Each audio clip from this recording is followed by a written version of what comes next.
Hello students, मैं भी हमेशा स्वागत करता हूं आपके अपने परिवार यूनिक टॉपर्स में। आज हम लोग केमिकल रिएक्शंस एंड इक्वेशंस का सेकेंड पार्ट पढ़ने वाले हैं। पहले पार्ट में मैंने बताया था केमिकल रिएक्शंस क्या होते हैं, बहुत बेसिक तरीके से मैंने समझाया था।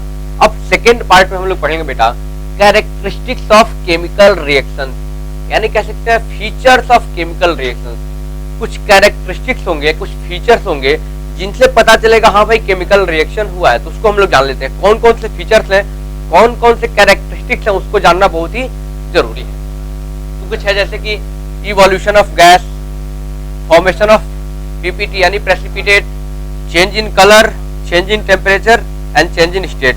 अगर ये चीजें अगर किसी भी केमिकल रिएक्शन में होता है तो हम कहेंगे हाँ भाई केमिकल रिएक्शन होता है, यानी कि एक इंडिकेशन देगा कि हाँ भाई केमिकल रिएक्शन कंप्लीट हुआ हमारा। ठीक है, तो सबसे पहले हम जानते हैं evolution of gas. Evolution of gas, evolution का मतलब क्या होता है? ठीक है, कुछ केमिकल रिएक्शंस होंगे जिनको हम पहचानेंगे। अगर केमिकल रिएक्शंस में कुछ गैस इवॉल्व हो रहे हैं, कुछ गैसेज निकल रहे हैं, ठीक है, प्रोडक्ट से, यानी कि जो फॉर्मेशन कुछ गैस निकल रहा है, तो हम कहेंगे हाँ भाई इवोल्यूशन ऑफ गैस हुआ, यानी कि केमिकल रिएक्शन हुआ है। जैसे कि मैं बताऊं, इवोल्यूशन मीन्स क्या होता है? गिविंग आउट या फिर प्रोडक्शन।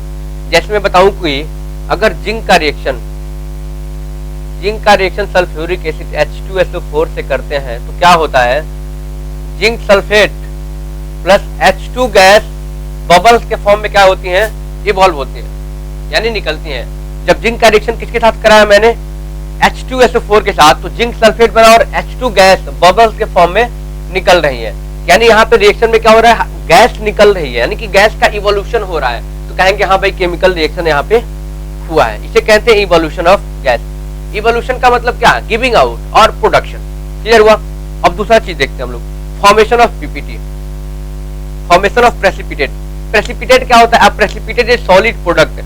कोई रिएक्शन होता है तो उसके प्रोडक्ट के साइड में एक सॉलिड ऐसा बन जाता है, एक सॉलिड फॉर्म में ऐसी चीजें बन जाती है जो सॉल्युबल नहीं होती सॉल्यूशन में, उसे हम क्या बोलते हैं? प्रेसिपिटेट बोलते हैं। ठीक है, यानी क्या होती है? एक सॉलिड होती है जो इनसॉल्युबल होती है, उसे हम क्या बोलते हैं? प्रेसिपिटेट बोलते हैं।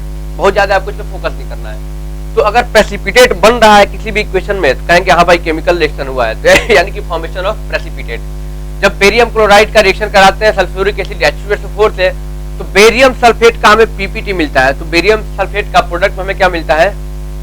प्रेसिपिटेट मिलता है, एक सॉलिड प्रोडक्ट मिलता है। तो कहेंगे हाँ भाई केमिकल रिएक्शन यहाँ पे हुआ है, यानी ये भी एक इंडिकेशन है, प्रेसिपिटेट फॉर्म हुआ तो हाँ भाई केमिकल रिएक्शन हुआ, यानी फॉर्मेशन ऑफ पीपीटी। क्लियर हुआ? तीसरी चीज, change in colour. Change in colour, कुछ केमिकल रिएक्शंस है जिनको हम पहचान सकते हैं कि और उसका कलर अगर चेंज होता है तो हम कहेंगे हाँ भाई केमिकल रिएक्शन है। ठीक है, यानी केमिकल रिएक्शन हुआ है, यानी some chemical reaction characterized by a change in colour. ठीक है, यानी कि जब पोटेशियम परमैंगनेट का कलर जो होता है बेटा वो पर्पल होता है। जो पोटेशियम परमैंगनेट होता है उसका कलर कैसा होता है? पर्पल होता है। लेकिन जब उसका रिएक्शन कराते हैं सिट्रिक एसिड से, ठीक है, जब उसमें सिट्रिक एसिड डालते हैं या फिर उससे रिएक्शन कराते हैं पोटेशियम परमैंगनेट से, जो पर्पल कलर है पोटेशियम परमैंगनेट का वो क्या कलरलेस हो जाता है, यानी यहाँ पे कलर में चेंज हुआ है, यानी कि कलर चेंज हुआ। तो कहेंगे हाँ भाई केमिकल रिएक्शन हुआ है, और वो कैरेक्टरिस्टिक्स कौन सा होगा? Change in colour. क्लियर हुआ? Change in temperature, some reactions are characterized by change in temperature. कुछ रिएक्शंस ऐसे भी होंगे जिनको कंप्लीट करने के लिए हीट देना पड़ता होगा, और कुछ रिएक्शंस ऐसे भी होंगे कि रिएक्शंस के बाद वो हीट इवॉल्व करती हो, यानी कि हीट जनरेट करती हो, हीट प्रोड्यूस करती हो। ठीक है, तो उसके बेस पे जो होगा हमारा ये वाला दो पार्ट में होगा, यानी कि जो चेंज इन टेम्परेचर होगा दो पार्ट में, एक तो होगा एक्सोथर्मिक रिएक्शन, एक होगा एंडोथर्मिक रिएक्शन। इसको समझते हैं, ये बहुत अच्छे से समझने की जरूरत है क्योंकि बहुत ही बेसिक है, इसको जानना आपको बहुत जरूरी है। एक्सोथर्मिक रिएक्शन क्या होते हैं और एंडोथर्मिक रिएक्शन क्या होते हैं। नाम से ही बहुत सारी चीजें क्लियर हो जाएंगी, घबराना मत बिल्कुल भी, बस वीडियो को पूरा देखो, कहीं से कोई दिक्कत आपको नहीं आएगी। ठीक है, तो क्या पढ़ रहे थे हम लोग? Change in temperature. तो दो प्रकार से, पहला एक्सोथर्मिक रिएक्शन,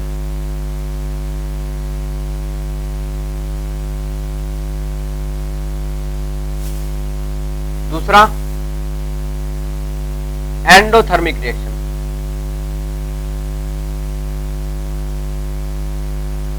एंडोथर्मिक रिएक्शन। अब एक्सोथर्मिक का मतलब क्या हुआ, एंडोथर्मिक रिएक्शन का मतलब क्या हुआ। ठीक है, ये चीज बहुत अच्छे से समझना आपको। क्या बताया मैंने, कुछ रिएक्शंस ऐसे भी होते हैं जिनको कंप्लीट करने के लिए हीट देना पड़ता है, और कुछ रिएक्शंस ऐसे भी होते हैं जो हीट को प्रोड्यूस करते हैं। उसके बेस पे एक्सोथर्मिक और एंडोथर्मिक को हम लोग डिफाइन करेंगे। ठीक है, एक्सोथर्मिक रिएक्शन का मतलब ये होता है हीट प्रोड्यूसिंग रिएक्शन। क्या होता है बेटा, हीट प्रोड्यूसिंग रिएक्शन। ये होता है जो एक्सोथर्मिक होता है, हीट प्रोड्यूस करता है।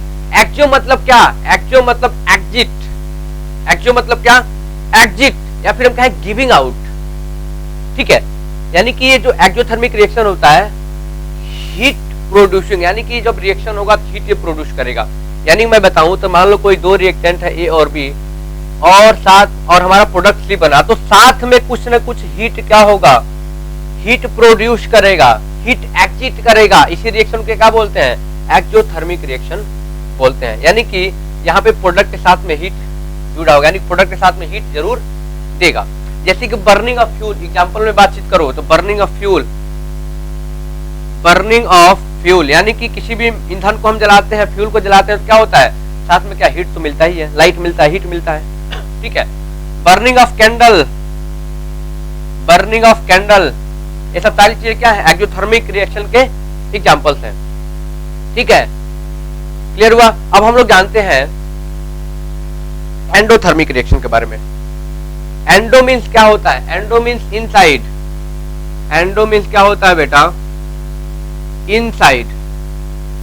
इसे बोलते हैं हीट ऑब्जॉर्बिंग रिएक्शन। जैसे ये हीट प्रोड्यूसिंग रिएक्शन था तो ये हो जाएगा हीट ऑब्जॉर्बिंग, यानी कि हीट की जरूरत होती है रिएक्शन को कंप्लीट करने के लिए, यानी कि हीट को ऑब्जॉर्ब करता है। तो क्या बोलेंगे इसे, हीट ऑब्जॉर्बिंग,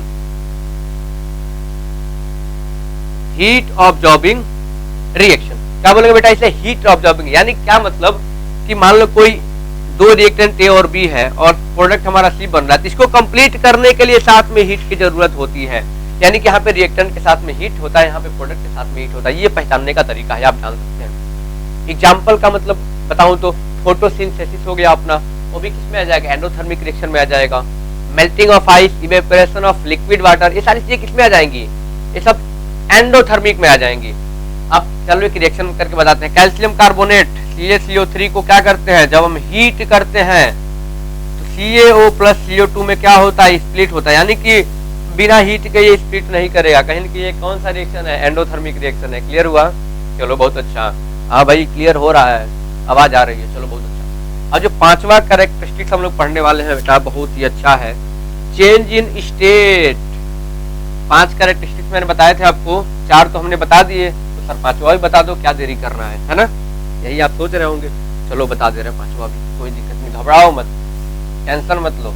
ऐसे ही लोग टेंशन में है कोरोना की वजह से, कोई पढ़ाई को लेकर टेंशन मत लो, अब आ गए हैं। ठीक, 5वां जो कैरेक्टरिस्टिक्स क्या बताया मैंने बेटा, चेंज इन स्टेट। यानी कि ये भी एक कैरेक्टरिस्टिक्स है जिससे हम पता कर सकते हैं हाँ भाई केमिकल रिएक्शन हुआ है, हाँ भाई केमिकल रिएक्शन हुआ है। ठीक है तो क्या,